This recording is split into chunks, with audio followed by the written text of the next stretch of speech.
Hi, I'm Georgiana, and I'm back with a new episode of the Speak English Now podcast. The podcast that helps you speak English fluently with no grammar and no textbooks. If you want to help me, share the podcast with your friends and family. That would mean a lot. Thanks. On my website, you can find the 5 secrets to speaking English and my premium courses. Before we start, get the transcript. Visit speakenglishpodcast.com/podcast. Okay, let's start. Today, I want to tell you about a book that I really love, Little Women by Louisa May Alcott. To be honest, it's one of my all-time favorite stories. It's warm, emotional, and full of life. I've listened to the audiobook version, and what makes it extra special is that it's a full casting recording. That means that each character has a different voice. It's not just one person reading the book. It sounds more like a movie, and it really brings the story to life. And every year, I watch the 1994 movie adaptation. Yes, the one with Winona Ryder as Jo. It's my favorite version. I know there's a new one, but the 1994 film just feels cozy and nostalgic, and I never get tired of it. It has that warm, comforting feeling that makes you want to slow down and dream a little. But don't worry, you don't need to read the whole book today. I'll tell you a short story based on Jo's dream of becoming a writer. And after that, I'll tell you the same story again, but in different verb tenses. This is what I call a point of view story, and it's the best way to practice English without thinking about grammar rules. Let's start. This lovely novel tells the story of 4 sisters navigating the challenges of adolescence and adulthood during the American Civil War. We'll explore their unique personalities, personal struggles, and the values the story highlights, such as perseverance, growth, and the strength of family bonds. Little Women follows the lives of 4 sisters, Meg, Jo, Beth, and Amy March. They live with their devoted mother, Marmee, while their father serves in the war. Although the family doesn't have much money, their home is full of love, creativity, and moral lessons. Each sister is distinctly different. Jo is bold, intelligent, and determined to become a successful writer. Meg, the eldest, is mature and dreams of romance and domestic life. Beth is gentle, selfless, and deeply compassionate. And Amy is artistic, ambitious, and concerned with status and beauty. The novel follows the journey as they grow up, face personal and family hardships, and pursue their dreams. As they mature, each sister must make difficult choices and confront the realities of life, love, and identity.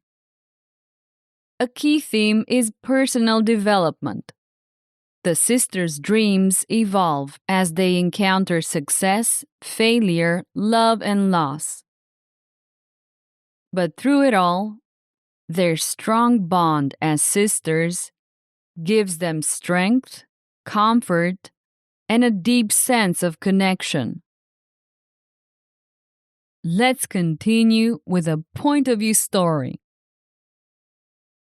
I will tell you the same story, but in different points of view. This will help you practice grammar in a natural way. You can find more about this method in my premium courses. Visit speakenglishpodcast.com/courses to get my premium courses. They are designed for learning by listening. Let's listen to the story in the past tense. Jo was a girl with a wild imagination. She loved writing stories. Funny stories, strange stories, even scary stories with ghosts, goblins, and magical hats. Every morning, she made herself a big cup of tea, grabbed her pen, and sat by the window at her tiny desk. She wrote and wrote until her hand got tired. But she didn't mind. She loved every second. Jo dreamed of becoming a famous writer. She imagined people lining up outside bookstores to buy her books. She imagined signing autographs and hearing people say, "Wow, Jo March is amazing." But there was a problem. The publisher said no. One said, "Too strange." Another said, "Too long." And one even wrote back, "Too many goblins." Jo felt disappointed, but only for about 5 minutes. Then she stood up, stretched, and said, "No one can stop me, not even 1,000 goblins." So she kept writing. She wrote under the bed. She wrote on the stairs. And then, one rainy afternoon, she opened the letter. Her eyes got big and screamed, "Yes!" A magazine wanted to publish her story. She jumped, she danced, and she almost stepped on her cat Whiskers. She ran to her sisters and shouted. They said yes. Her sisters hugged her, clapped, and made a hot cocoa to celebrate. That night, Jo fell asleep with ink on her hands and a story in her heart.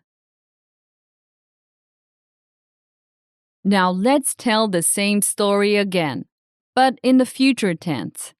Everything will stay the same, but we'll talk about it as if it's going to happen. Jo will be a girl with a wild imagination. She will love writing stories, funny stories, strange stories, and scary stories with ghosts, goblins, and magical hats. Every morning, she will make a big cup of tea, grab her pen, and sit at her tiny desk near the window.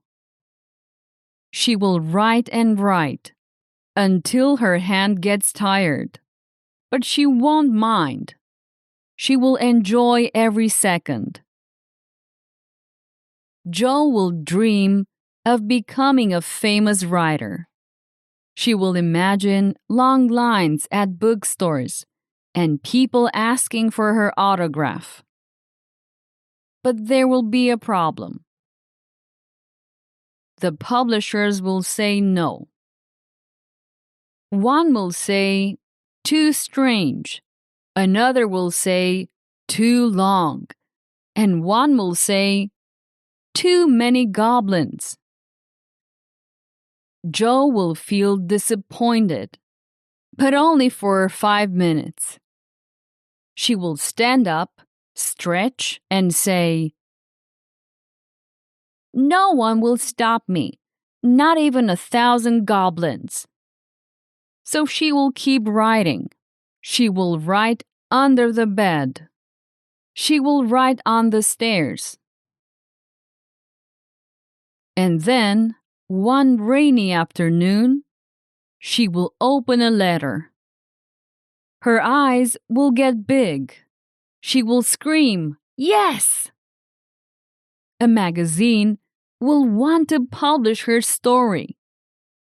She will jump, dance, and almost step on her cat. She will run to her sisters and shout, "They said yes!" Her sisters will hug her and make hot cocoa to celebrate. That night, Jo will fall asleep with ink in her hands and a story in her heart.